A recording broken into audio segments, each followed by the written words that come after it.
I found out HOA Karen Tor. Down the bridge on my farm, I'm not even in their HOA.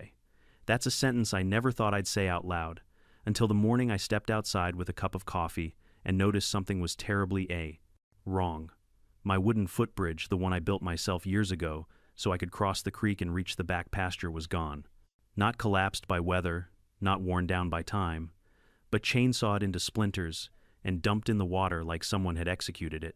And there she stood, HOA Karen, arms crossed, sunglasses shining like mirrored judgment, wearing that self-satisfied smirk that always meant she thought she'd fixed something. Behind her, the work crew she hired scrambled into their trucks the moment they saw me charging toward them. They didn't even try to explain. They just sped off as if they knew exactly how illegal this was. The wildest part, I'm not in their HOA. I've never signed a single HOA document. My 50-acre farm isn't even within their neighborhood boundaries. But that didn't stop Karen from acting like anything her eyes could land on belonged under her control. Before we dive into the full story, drop a comment telling me where you're watching from and what time it is there. And if you've ever dealt with a power-hungry HOA, make sure to hit subscribe so you don't miss what happens next. I grew up on this farm. My great-grandfather bought these 50 acres, back when the nearest paved road was 10 miles away, and the idea of homeowners associations sounded like something from a bad joke. The land had history baked into it. Old fence posts he drove into the ground, the barn my grandfather rebuilt after a storm in the 60 seconds, the pasture my dad cleared with nothing but a tractor older than he was. I always thought this place would stay simple, quiet, predictable, but things changed the day the mini-mansion development went up on the neighboring hill. At first, it didn't bother me. I figured if people wanted to live in overpriced stucco boxes with identical mailboxes and matching flower beds, that was their business. I didn't mind having new neighbors. But I did mind when those neighbors brought along an HOA made up of the most entitled, self-important busybodies I'd ever met. The first complaint came less than a month after they moved in. A letter printed in gold-trimmed stationery informing me that my cows were disturbing the peace by making too much noise. Cows, making too much noise. On my farm. I laughed so hard I nearly fell off the porch. I wrote them back politely. Cows moo, that's kind of their thing, and assumed that would be the end of it. It wasn't. A few days later, I found another notice taped to my fence. This one claimed my cattle were leaving waste too close to the property line, and that it violated community cleanliness standards. Mind you, my fence had been standing there long before their houses existed. If anything, they built too close to me. I tried to be civil. When I ran into some of the neighbors while checking fences, I explained that farms aren't decorative. Animals make sounds, smells, and messes. That's life. Most of them understood. But there was one face I kept seeing: tight smile, stiff posture, that unmistakable air of superiority. Karen. The first time she marched onto my land to complain, she didn't even bother to introduce herself. She stood just a few feet past my gate, hands on her hips like she was walking into her own backyard. "Your barn is an eyesore," she said, gesturing toward a structure older than both of us combined. "The peeling paint is affecting the aesthetics of the community." I blinked at her. "This isn't your community," I replied, calm as I could manage. "And this barn isn't under your authority." Her lips pressed tight like she'd tasted something sour. "Everything visible from HOA land is under HOA concern." That line should have been my warning. It was the verbal equivalent of a storm cloud forming. After that, the letters came weekly, sometimes twice a week. The barn was too old. The tractors were too rusty. My equipment shed needed repainting. My cows wandered too close to the fence. The fencing didn't match neighborhood standards. My property lacked visual uniformity. She was trying to drag my farm into her HOA by sheer force of will, but I ignored it all. I knew my rights. I knew the boundaries.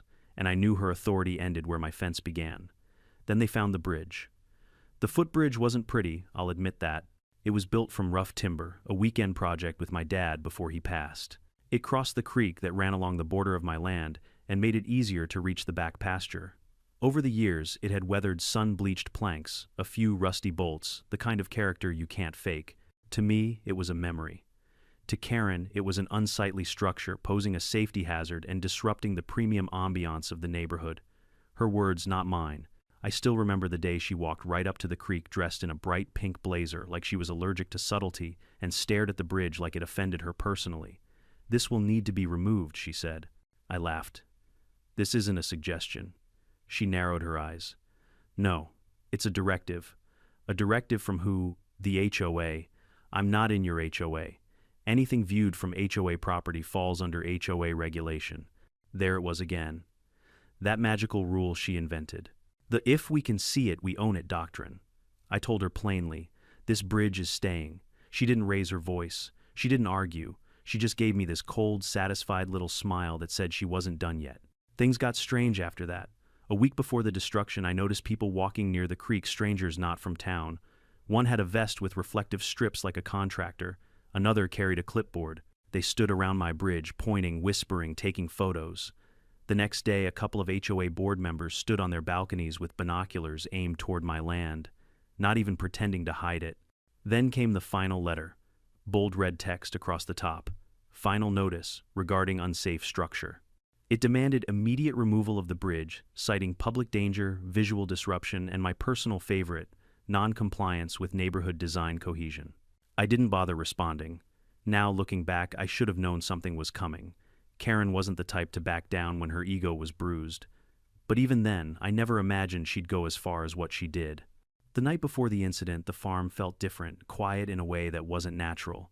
No trucks passing on the nearby road, no late-night dog barking from the neighbors, just stillness, the kind that settles in right before something breaks. The next morning I heard a sound I'll never forget, the deep, steady growl of chainsaws. When I rounded the corner and saw what they were doing to my bridge, I swear I felt something snap inside me. Not just anger, not just disbelief. Something deeper, like they were ripping apart a piece of my family's history. The men cutting the beams weren't local. They looked uncomfortable, glancing over their shoulders as if they knew they weren't supposed to be there.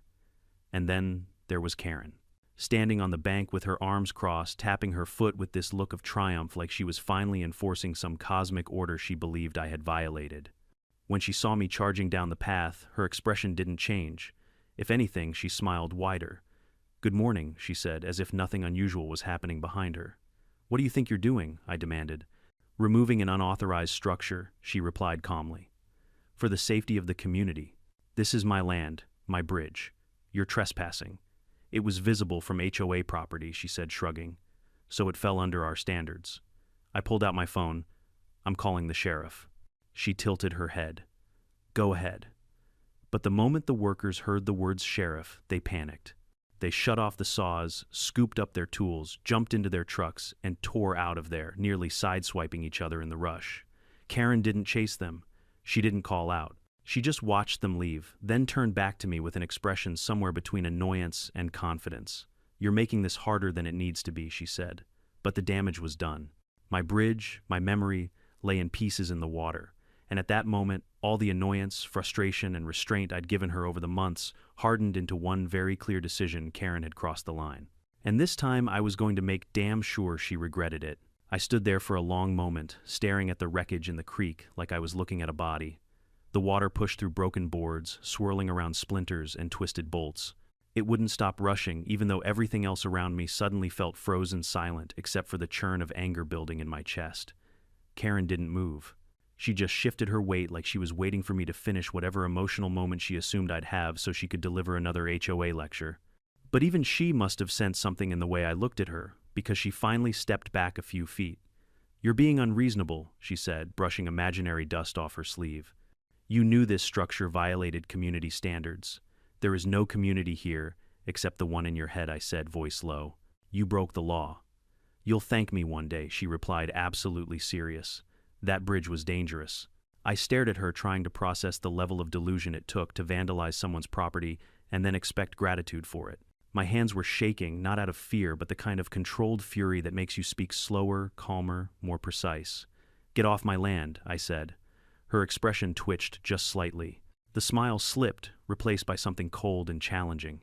"This isn't over," she said. She walked away with that stiff chin-up posture of someone who thought they were still in control. But as I watched her walk up the hill toward her picture-perfect neighborhood, I already knew one thing: it was over, just not in the way she thought. I turned back to the creek, breathing hard. Every board, every nail, every knot of wood that had made up that little bridge was a memory. Dad and I hammered the planks together on a fall afternoon with a thermos of coffee and a radio playing old country music. Mom brought down sandwiches that we ate sitting on the half-finished rails. When I was younger, I sat on that bridge with my feet in the water on hot summer days, letting the cold current wash over my ankles. And now it lay shattered, because some bored suburban tyrant thought she had the right to beautify land she didn't own. I pulled my phone from my pocket, hands still trembling, and started taking photos from every angle. Footprints in the mud, fresh sawdust, clean-cut beam ends, the creek clogged with debris. I documented it, all the kind of documentation I knew would matter. I took a video narrating the entire scene, pointing out where the crew had stood, where Karen had been standing, which direction they fled. I wasn't about to face this empty-handed. By the time I finished, the sun was higher, the air warmer, but inside me, everything was cold, steady, focused. I walked back to the farmhouse, uploaded the photos, backed up the videos twice, and then made 2 calls. First, the sheriff's office. Second, my lawyer. I'd hired him years ago to deal with a boundary dispute after a neighbor tried to plant a fence too far onto my land. He was sharp, calm, and absolutely ruthless when it came to property law, the exact kind of person I needed now. He answered on the second ring. "Morning," he said. "What's going on? I've got a situation," I replied. "OA, Karen had a crew trespass and tear down my bridge." A pause. "Say that again," he said slowly, as if making sure he'd heard right. "Exactly what you think. They cut it apart with chainsaws. I have photos, videos, witnesses." He exhaled through his teeth. "All right. Email everything to me. I'll start drafting a demand letter today." "You said HOA, yes. But I'm not part of it." That, he said with satisfaction, is a very important detail. While he worked on the legal side, I spent the rest of the morning walking the property, calming the cattle, checking fences, anything to burn off the anger slowly boiling under my skin. But even as I walked, things started falling into place in my mind. Karen wasn't acting alone. HOA boards don't just assume jurisdiction over non-member land unless someone stokes the fire. And the way she stood there supervising the demolition, that wasn't a last-minute stunt. It was planned, approved, coordinated. They'd crossed a line, and now I intended to drag them across a courtroom floor. Around noon, I heard gravel crunching on the front drive. A sheriff's cruiser pulled up, dust swirling behind it. Deputy Morris stepped out, a big guy with a calm manner, the kind who could calm a bar fight without raising his voice. "Morning," he said. "We got your call." I took him down to the creek. He whistled low under his breath when he saw the wreckage. "Looks deliberate," he said. "Oh, it was," I replied. "HOA hired a crew," Karen supervised. "You got proof of that?" I nodded, and played the video. The muddy tire tracks, the sound of chainsaws, Karen's voice saying the bridge needed to be removed. Morris folded his arms. "And you're not part of their association, not even close." He shook his head. "Then they don't have a leg to stand on. This is criminal damage. We'll file a report." For the first time that morning, the tightness in my chest loosened a little. After Morris left, I grabbed lunch, though I barely tasted it. I couldn't stop thinking about something he'd said. They don't have a leg to stand on. Good, because I was about to kick out the other one. Late afternoon, I drove into town to pick up a few supplies, and that's when the rumors started swirling. At the feed store, old man Dalton raised an eyebrow at me. "Heard Karen's been poking her nose where it don't belong," he said. "That's one way to put it." At the hardware store, one of the clerks muttered, "They're saying HOA's planning to revitalize the view, whatever that means." Ah, so that was her angle. The bridge disrupted their perfect postcard hills, and Karen, queen of aesthetic purity, couldn't allow anything rustic or real to mar her kingdom. By the time I drove back home, the anger was no longer hot. It was cold, focused, a slow-burning determination that settled deep. When I reached my gate, something caught my eye. A drone. Not high up, not subtle. Hovering boldly just above the fence line, pointing straight at my property like it was conducting surveillance. I stood there watching it for a moment. It bobbed slightly in the breeze, its camera lens adjusting like an insect eye focusing on prey. So that's how they'd been planning it. They'd been watching my land, spying on the bridge, plotting. I picked up a rock from the driveway. I didn't throw it. I wasn't about to break my own law for a momentary sense of satisfaction, but I held it up where the drone could see. The drone blinked its light twice, then zipped away like a startled bird. When I walked back inside the house, I opened my laptop to find an email from my lawyer. Subject line, "Draft ready. Review as soon as possible." The letter was firm, clear, and left absolutely no room for interpretation. HOA was responsible. Karen was liable. The crew trespassed. The damage was documented, and they owed $5,000 for replacement and cleanup. The letter demanded payment within 7 days. I leaned back in my chair, breathing slowly, letting the adrenaline settle. But deep down, I had a feeling Karen wasn't going to roll over. She'd already escalated farther than most rational people ever would. destroying property, trespassing, hiring a crew to do her bidding. She thought she had power, real absolute power. And people like that don't back down just because a letter tells them to. Karen was going to fight, and I was ready for it. I didn't have to wait long for Karen's response. She struck faster than I expected, though in hindsight I should have known someone that impulsive wouldn't sit quietly and think things through. The very next morning, before the sun had a chance to burn through the fog hanging low over my pasture, I found an envelope shoved into my front gate. No postage, no stamp. Just shoved between the metal bars like someone wanted to make sure it was seen immediately. The handwriting on the front was painfully familiar. Big loops, aggressive pressure. Karen. I took the letter inside, set it on the kitchen table, and stared at it for a moment. I could already imagine the tone self-righteous, condescending, dripping with the confidence of someone who believed rules never applied to her. When I finally opened it, I wasn't disappointed. The letter began with, "We will not pay you a single cent, not even dear or to whom it may concern." Just straight into hostility, like she was writing from the middle of a tantrum. She went on to declare that the bridge was an illegal structure, that it posed a danger to the community, and my favorite line, that it disrupted the architectural harmony of the subdivision. My farm. Disrupting their harmony. I kept reading, jaw-tightening, as she doubled down. Any future structures you attempt to build on your property that are visible from the HOA community will be removed without warning. That sentence alone could have been framed as evidence of criminal intent, but she wasn't done. She added a threat thinly veiled, but a threat nonetheless. "We will be conducting regular inspections to ensure compliance with community standards." Inspections on land they didn't own, on a property they had zero legal authority over. I laughed, not because it was funny, but because the sheer absurdity of it all pushed me past anger into disbelief. She thought she could intimidate me. She thought she could bully me. She thought she could control me. She had no idea how badly she'd miscalculated. I forwarded the letter to my lawyer before I finished my coffee. His reply came within minutes. "This is excellent for us," he wrote. "It proves intent and overreach. They just handed us half the case." My anger finally found a productive outlet. But even as the legal machine spun into motion, the emotional toll didn't disappear overnight. I walked back to the creek that afternoon, staring at the jagged remains of what had once been a peaceful place. I knelt down, running my fingers along the split wood. The memories that had soaked into those boards seemed almost louder, now echoing in the space Karen had violated. A crow sat on a branch above, watching me with the same curiosity the neighbors had shown since the demolition. I wondered what rumors were spreading now. I wondered what stories the HOA members had heard from Karen. Probably some nonsense about me being unstable or refusing to cooperate with safety regulations. She always did have a talent for twisting reality until it suited her narrative.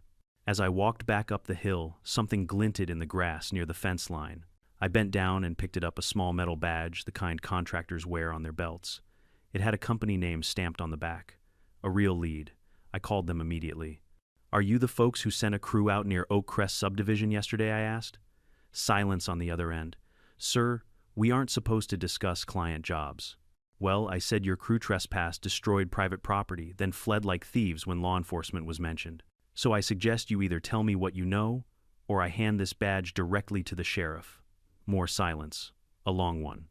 Then a strained voice. "We were told the HOA owned the land," the man admitted. "We didn't know. Did Karen hire you?" "Yes, she said it was urgent." I thanked him, hung up, and immediately contacted the sheriff's office again. This wasn't just a misunderstanding anymore. This was coordinated fraud. Deputy Morris came back out that afternoon. "This just keeps getting better for you," he said, jotting down the contractor's statement.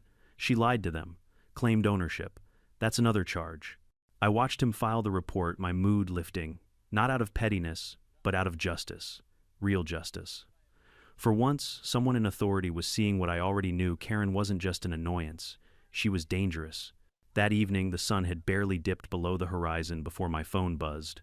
It was my neighbor Hank, the one with the old hound dog that barked at everything except storms. "You might want to step outside," he said. I walked out onto the porch and saw exactly what he meant. A group of HOA board members were gathered near the property line, huddled together like a flock of overdressed birds. They weren't trespassing yet, but their presence alone was enough to make my skin crawl. They kept glancing toward the house, whispering. One woman held a binder. Another had a clipboard. And one man whom I'd never met was pacing the fence line like a guard dog. but Karen wasn't there. That was interesting. After a few minutes, the group dispersed, leaving behind only the faint echo of their murmurs. But the message was clear enough. They were circling the wagons, preparing a counterattack. Sure enough, the next morning I found a second letter waiting for me. This one was typed, stamped with the HOA's official seal, and slipped into a plastic sleeve. A performance through and through. It read, "This correspondence serves as official documentation that your refusal to cooperate with community safety measures is being recorded. We are obligated to protect property values and resident welfare. Your bridge posed a clear and unacceptable danger." I almost choked. A danger. My bridge hadn't hurt a soul in a decade. The only danger was the fantasy world Karen lived in, where aesthetics mattered more than the law. Then came the best part. Failure to comply with future directives will result in legal action. Legal action from an entity that didn't have jurisdiction over me. If my lawyer had been there, he'd have framed the letter as evidence on the spot. I drove straight to his office in town. He read through the documents, nodding slowly. "Excellent," he said. "False authority, repeated harassment, written threats, unwarranted surveillance. This is becoming a full case, not just property damage." I left his office feeling something I hadn't felt since the bridge went down control. For days afterward, Karen was strangely quiet. No more letters, no more HOA scouts, no more drones buzzing around like flies. It was suspicious, but I wasn't naive enough to believe she'd backed off. People like her don't retreat. They reload. And she did 1 week later at the HOA community meeting. I wasn't invited. Of course not. I wasn't a resident. But half the town showed up anyway because everyone knew Karen had gone too far this time. I heard the whole thing from a neighbor recorded on his phone. Karen stood at the front of the room waving papers, insisting she'd acted for the good of the community. She called my bridge hazardous, illegal, and a blight on the environment. She accused me of being uncooperative, unsafe, even hostile. And then she said something that sealed her fate. She claimed the HOA had full jurisdiction over all land visible from the community. The room erupted. Someone shouted. "That's not how the law works," another yelled. "You can't control his farm." Even some of her own board members exchanged nervous glances. She'd exposed herself. Her arrogance had become her downfall. And when the recording reached my lawyer, he nearly laughed. "She just publicly admitted to overreach," he said. "This is going to be the easiest case of my career." But Karen didn't know that yet. She still thought she was winning. She still thought she could intimidate me. She still thought she had power. She had no idea what was about to hit her. The recording from that HOA meeting spread through town faster than a grass fire in a dry summer. People stopped me at the hardware store, at the gas station, even at the feed mill, asking if I'd heard what Karen said. Some shook their heads in disbelief. Others cursed under their breath.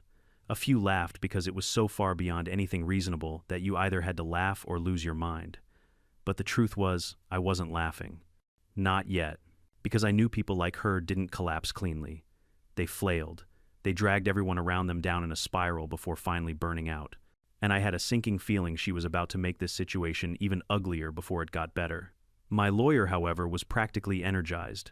"We're filing today," he said, sliding the paperwork across his desk. "This isn't just property damage anymore. This is harassment, trespassing, intimidation, and malicious intent, all documented, public, and verifiable." He typed with a speed that would have impressed my late father, who believed computers were witchcraft. "And the best part," he continued, "she admitted out loud on record that she believes HOA authority extends beyond its boundaries. That alone could get the entire board investigated for abuse of power." Somehow hearing it stated that plainly made the tension in my chest loosen just a bit. Still, I couldn't shake the unease curling in my gut. Karen hadn't retaliated yet, not truly. And when people like her went quiet, it usually meant they were planning something bigger. I found out what that something bigger was 3 nights later. It started around 9 after dark. The cattle were restless, shifting, and snorting more than usual. My dog Ranger stood at the window growling softly, a low warning rumble he only made when something was really wrong. I walked out onto the porch with a flashlight scanning the fields. At first I saw nothing, but then near the far fence line a quick flicker of movement, a shadow ducking down. I tightened my grip on the flashlight and headed toward it. Ranger stayed at my side, ears pinned forward. As I got closer, shapes came into view, 2 figures crouched near the property stakes, muttering quietly. One held a clipboard, the other had a flashlight pointed at the ground. They weren't teenagers messing around. They weren't animals. They were grown adults in dark jackets behaving like thieves. My voice cut through the night. "You two, Planning on returning something you stole, I said, or are you here to take more? The figures jerked upright so fast the clipboard almost flew out of one guy's hand. The other shielded his eyes from my flashlight.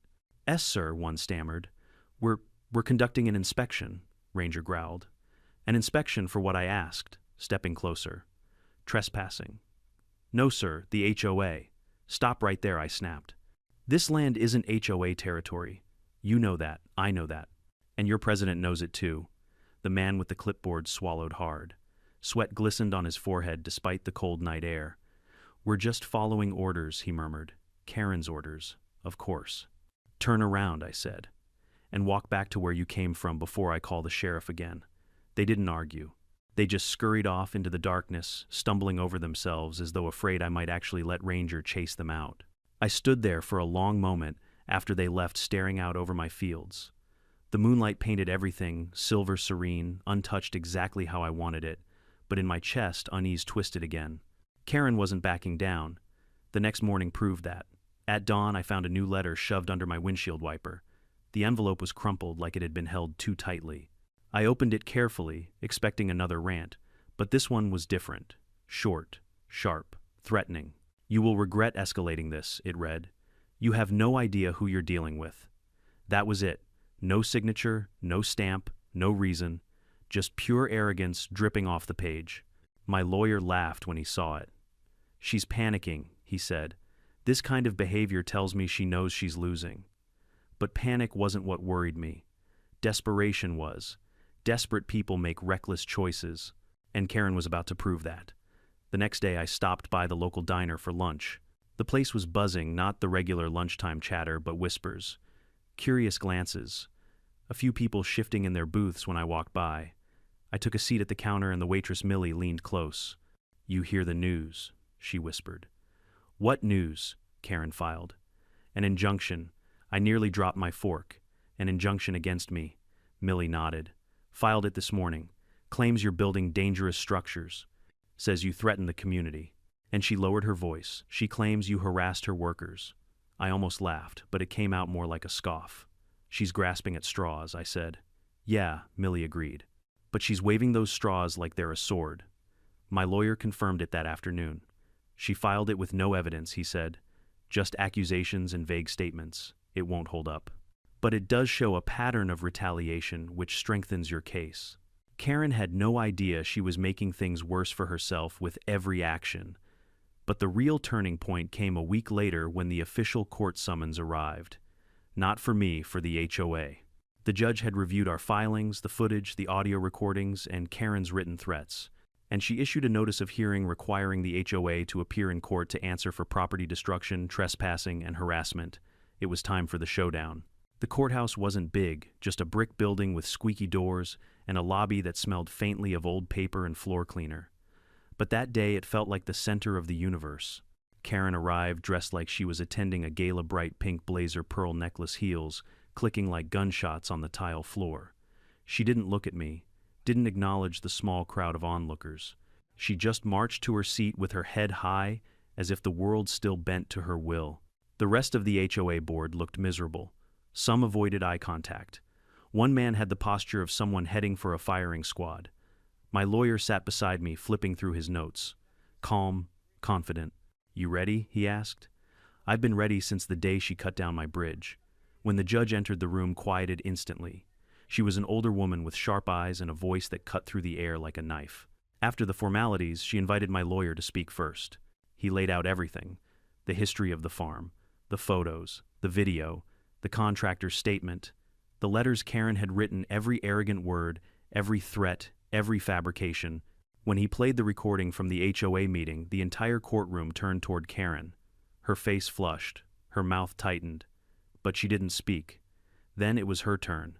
She stood confidently, too confidently, and approached the front. "Your Honor," she began, voice sugar-coated and trembling with false sincerity, "I was acting in the best interest of my community." The judge didn't blink. "You destroyed a private structure on land not under your jurisdiction." Karen lifted her chin. It was visible.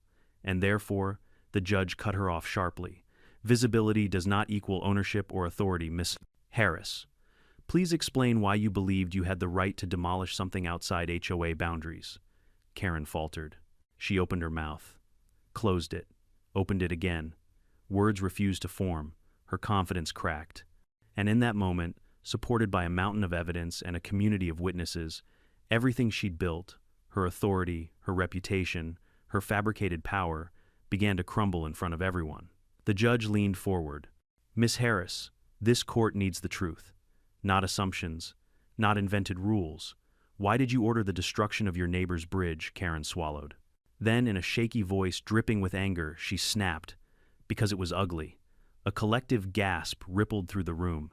Even my lawyer paused. The judge stared at her as though she couldn't believe what she'd just heard. And then she said the words that changed everything. "We're done here. I've heard enough." In that moment, I knew the tide had fully turned. Karen had finally defeated herself. The courtroom fell into a silence so complete you could hear the ticking of the old wall clock above the judge's bench. Karen's last sentence, "Because it was ugly," hung in the air like smoke after a gunshot. You could almost see the exact moment the judge decided she no longer needed to entertain anything else this woman had to say. Karen seemed to realize it too. Her face went pale, then flushed a violent shade of red, then settled somewhere between indignation and panic. She opened her mouth again as if she wanted to explain, backpedal, or reframe her outburst, but the judge lifted a single finger. "Miss Harris," she said sharply, "that will be enough." Karen froze, mouth still slightly open. Then slowly she lowered herself back into her seat. Her hands trembled as she clasped them tightly in her lap. I noticed her nails, perfectly manicured, painted a gleaming pink digging crescents into the back of her own hand. My lawyer leaned over and whispered, "She just sunk her own ship." I nodded. I knew it. Everyone in the room knew it. The judge took a long moment to shuffle through the documents in front of her. She didn't look rushed. She didn't look irritated. She looked disappointed, like a teacher who'd caught a student cheating in the most spectacularly stupid way possible. Let the record reflect. The judge said that the homeowner association, represented by Miss Harris, has admitted to ordering the demolition of a privately owned structure on private land that does not fall under HOA authority and has failed to provide any legal justification.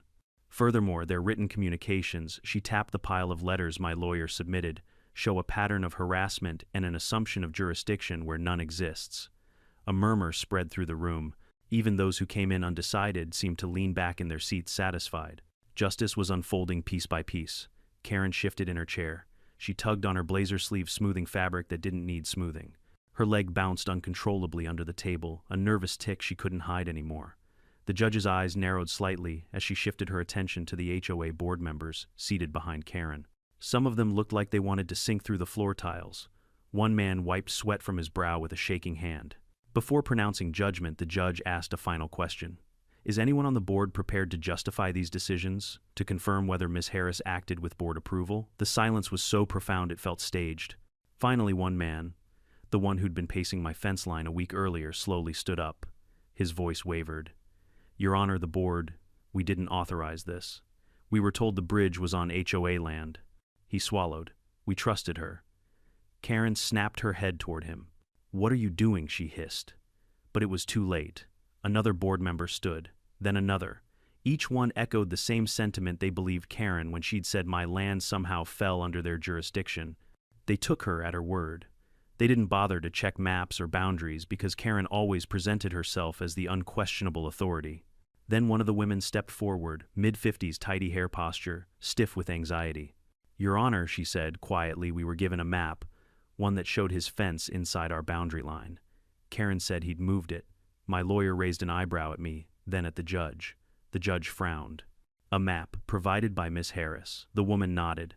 My lawyer leaned in and whispered, "There's the twist. If Karen forged or altered a map, this case wasn't just property damage anymore, it was fraud." The judge requested the map. It was produced, a printed survey with clearly drawn lines, but the judge looked at it for only a second before sliding it back across the desk with a firm hand. "This is not accurate," she said. "The county boundary records clearly show the line has not changed in over 75 years. The room erupted again, low whispers, angry mutters, shocked gasps. Karen's shoulders rose defensively. I must have mixed up the documents," she stammered. "No," the judge replied, her voice dropping an octave tone, turning icy.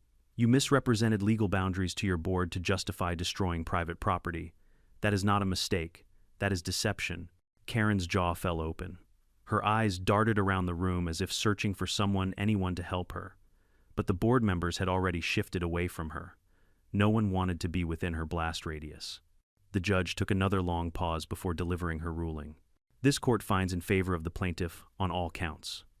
The homeowner association is liable for the destruction of the bridge, the cost of debris, removal property damage, and associated legal fees. Karen let out a strangled noise, somewhere between a gasp and a choke. The total amount, the judge continued, will be $8,000. My lawyer nodded with satisfaction. I felt a rush of relief, but also something else, vindication. Justice had a way of settling into your bones, warm and calming. But the judge wasn't done. In addition, she said, I am ordering a formal inquiry into the homeowner association's conduct, documentation practices, and decision-making processes. If evidence of fraudulent or falsified records is found, further legal action will be taken. Now Karen fully collapsed into her chair. Her eyes glistened with tears she refused to let fall. This case, the judge finished, should serve as a reminder that authority, real authority, comes with responsibility and limits.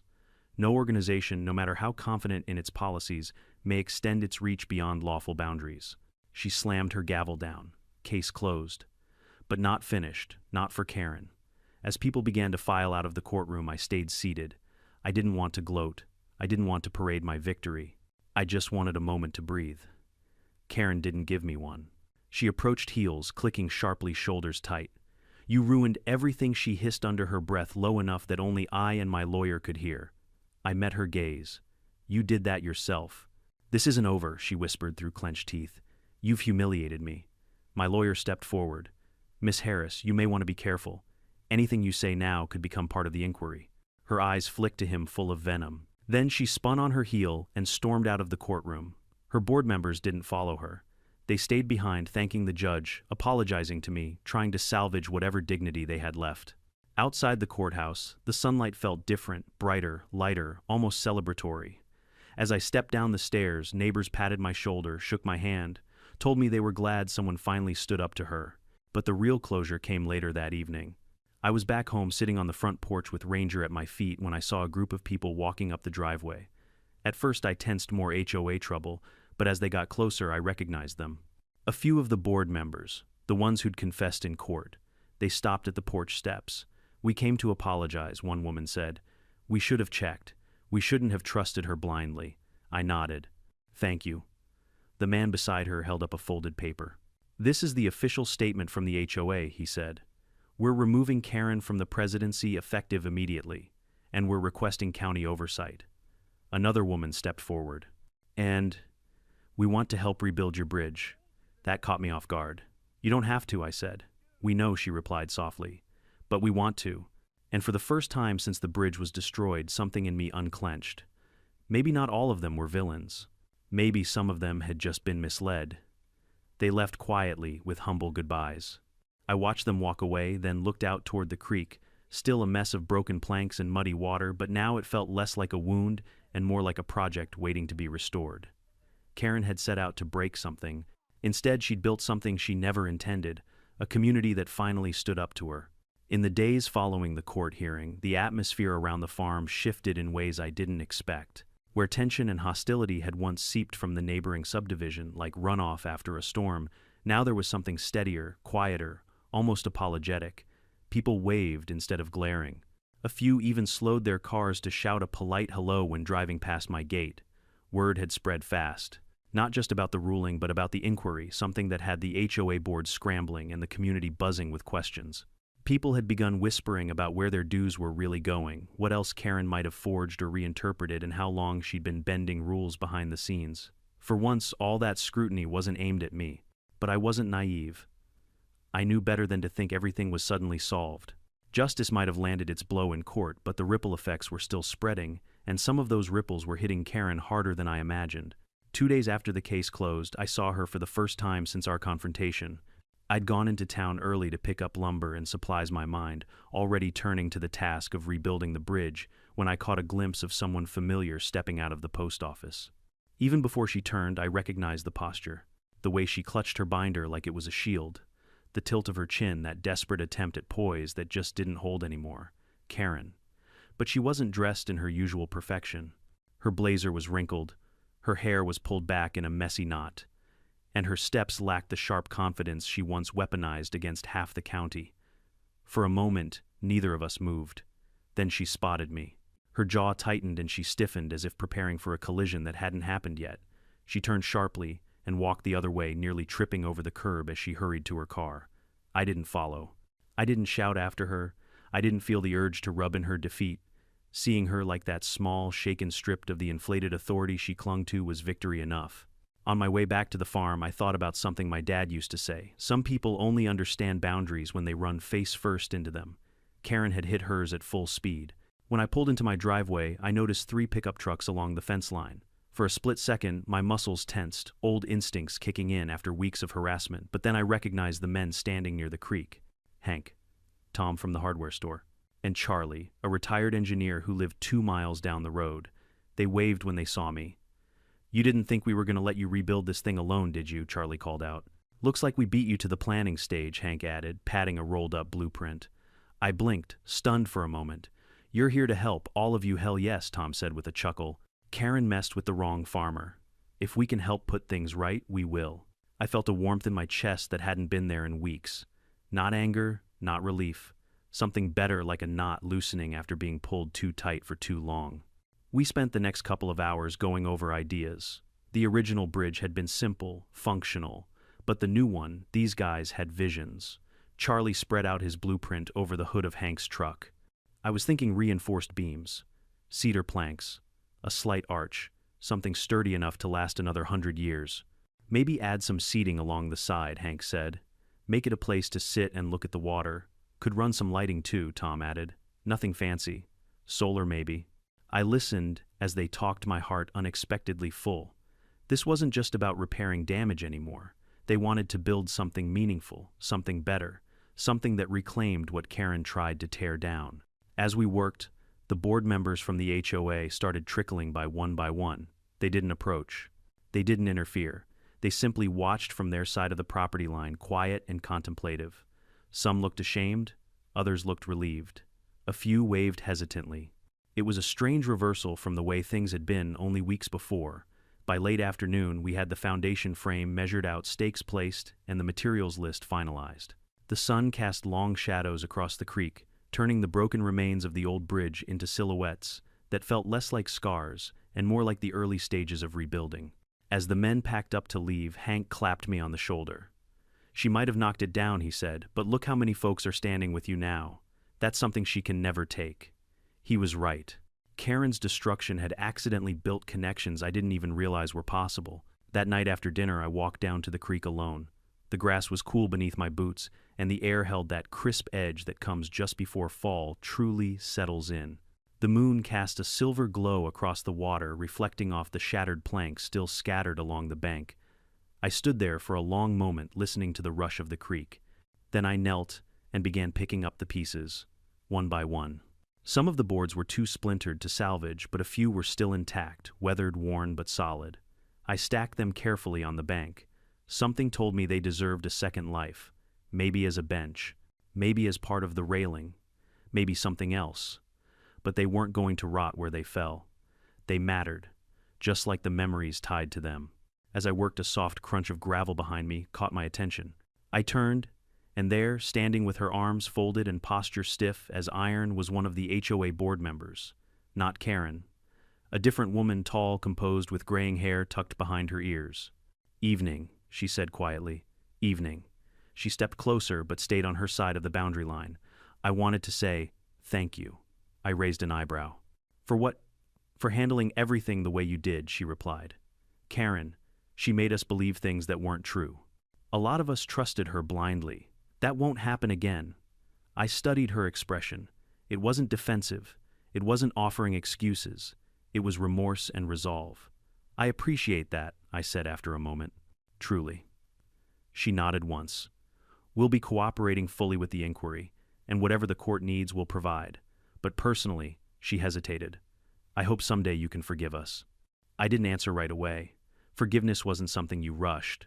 But the fact that she'd come at all that mattered. Maybe I said finally. In time, she smiled a small, tired smile, then turned to walk back toward her neighborhood. As she left, I looked again at the scattered wood, the flowing water, the half-built future waiting to take shape. For the first time since the bridge came down, I felt whole again.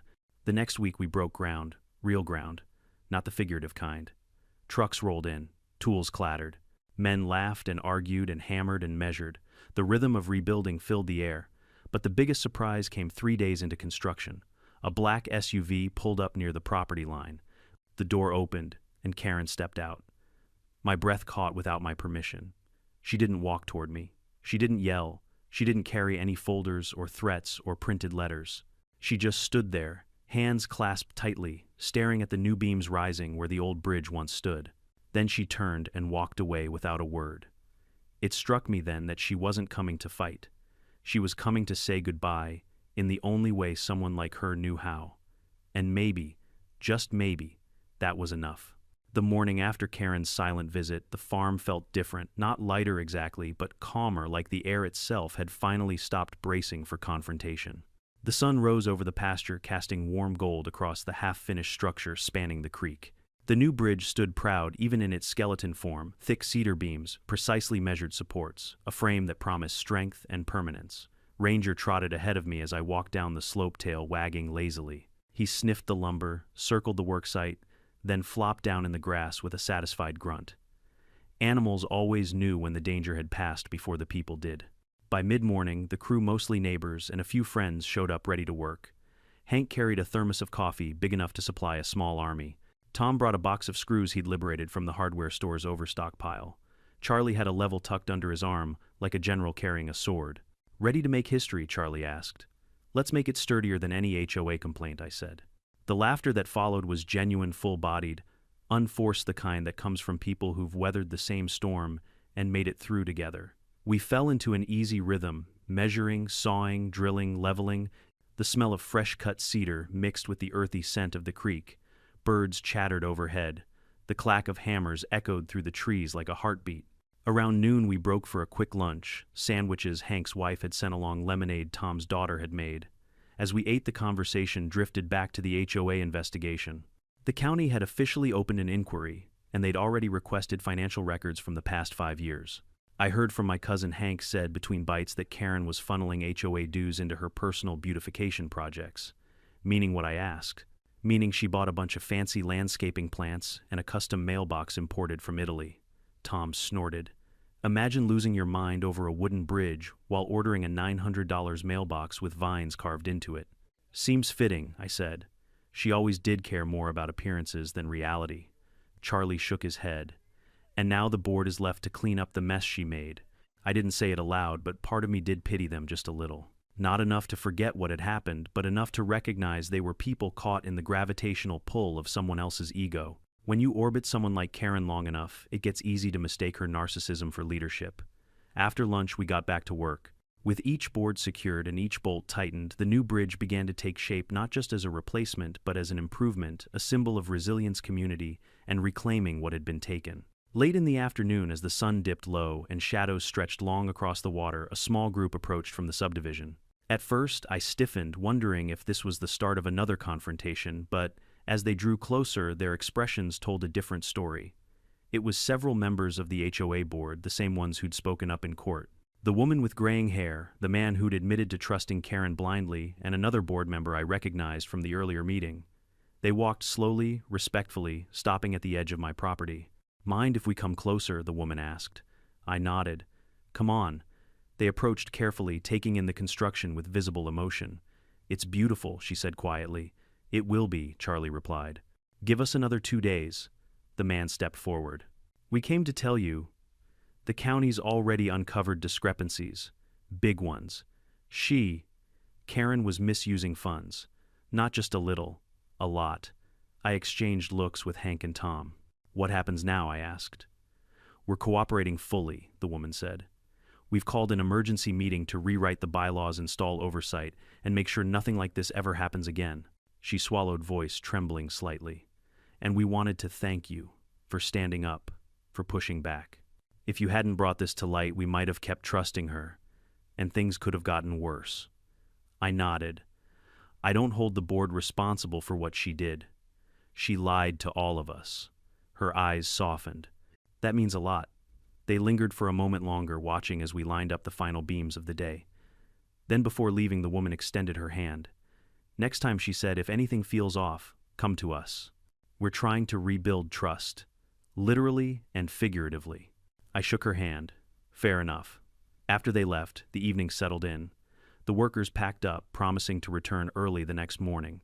The sky turned deep orange, then dusky purple. The creek glittered under the fading light, carrying with it the last remnants of the shattered past.